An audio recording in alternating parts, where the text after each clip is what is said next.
This particular figure is showing the phenomenon of non-disjunction for a particular trait in Drosophila, which is called the fruit fly, more commonly known as, I guess I should say, as a fruit fly, for a trait called white eye color.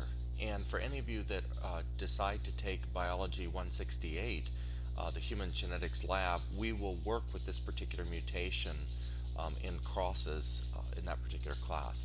So let's look at the situation. So we start with a white-eyed female.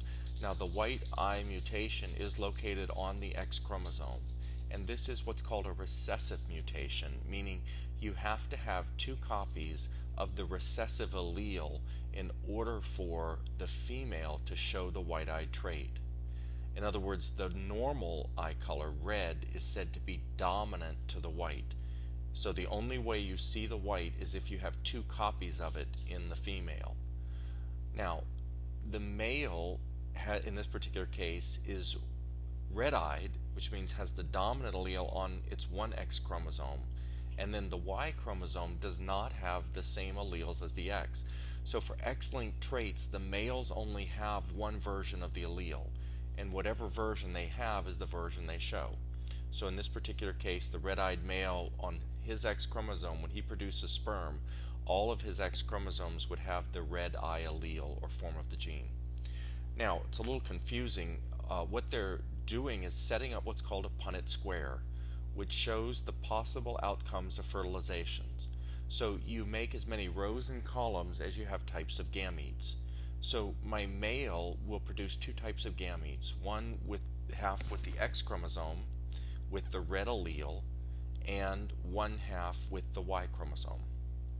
The female, if she experiences non-disjunction for the X chromosome, and that's key, please understand that their 2n in Drosophila is equal to 8.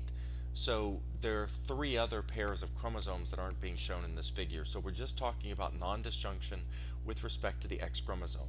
So if she experiences non-disjunction, then her gametes will have one half which would have both X chromosomes in it, and one half which will have no X chromosomes in it. Now, the first possible outcome of fertilization would be the sperm containing the male's X with the female's gamete that had non-disjunction and has both X chromosomes in it. In this case, you end up with three X's, and that's called a metafemale. And this is a form of aneuploidy. In other words, you have an extra copy, you're trisomic for the X chromosome. And that is typically a lethal situation in Drosophila. Now, the fly, even if she should survive, would have red eyes because there is a dominant allele for red eye color on the X chromosome.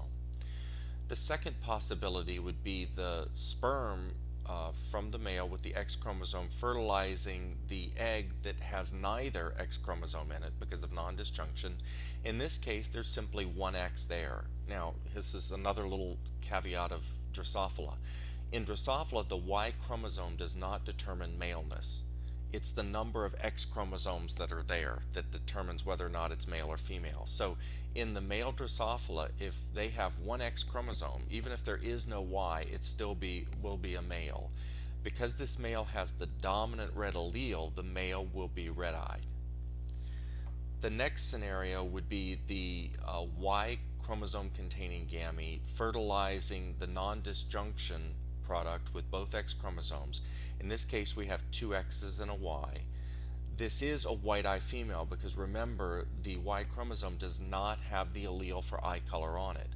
So this female has two X's, both of them with the recessive allele, so she is white-eyed.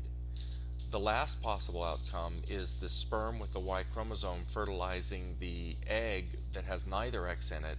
You end up with a Y chromosome containing zygote or fertilized egg, and that is a lethal situation. The absence of the X, the fly will not grow or develop. The absence of the Y, the fly can develop, but the absence of the X cannot. So that's a lethal situation. So this is showing us a couple things. It's showing us the phenomenon of non-disjunction for an X-linked trait in Drosophila.